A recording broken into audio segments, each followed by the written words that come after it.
In a small village, there was a wealthy merchant who loved to show off his riches. Every day he flaunted his gold, his clothes, and his grand lifestyle to impress others. But one day, something happened that changed his life forever. Once upon a time, in a peaceful village surrounded by green fields and tall mountains, there lived a man named Ramesh. He was the wealthiest merchant in the village, owning the largest house, the finest clothes, and the most expensive jewelry. But more than his wealth, Ramesh loved showing off. Every morning he would ride his golden chariot through the village, making sure everyone saw him. He wore silk robes, shining rings, and heavy gold chains. He would throw lavish feasts, inviting people only to boast about his riches. "Look at my palace. Look at my diamonds," he would say. "I am the richest man in the village. No one can match me." People admired his wealth, but deep down they also laughed at his arrogance. They knew that wealth without wisdom was like a pot without water, shiny on the outside but empty inside. Not far from Ramesh's mansion, there lived a humble blacksmith named Karan. He had no silk clothes, no gold jewelry, and no chariot. But what he did have was skill, honesty, and respect. Every day, Karan worked in his small workshop, shaping iron into tools, farming equipment, and horseshoes.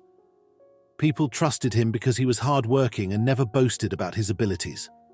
One day, as Ramesh rode past Karan's workshop, he stopped and smirked. "Karan, why do you work so hard when you can just earn money like me?" Ramesh asked. Karan smiled and replied, "Wealth is not just about gold and silver, Ramesh. It's about what you can do with your own hands." Ramesh laughed. "Ha! My wealth will protect me. You, on the other hand, will always remain a poor worker." Karan simply nodded and went back to his work. Days passed, and one evening, the sky turned dark. Thick black clouds gathered, and soon, a terrible storm hit the village.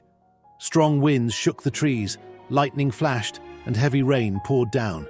The storm didn't care about wealth or status. It destroyed everything in its path.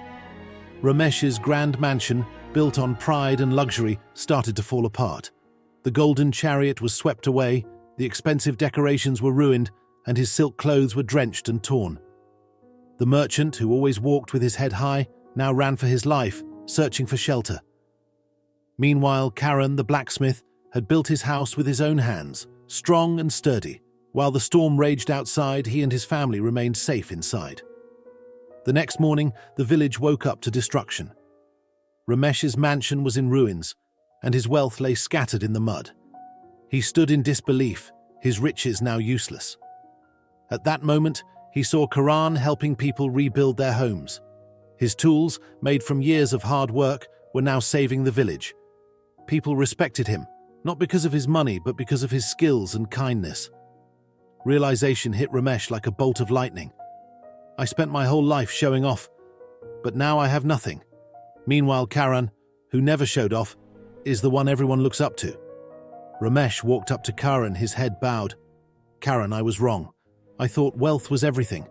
But today, I see that true value lies in what you do, not in what you show." Karan smiled and handed him a hammer.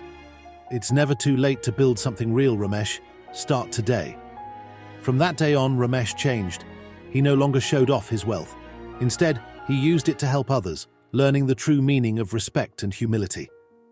Moral of the story: showing off might make you look great for a moment, but true worth comes from what you can do, not what you own.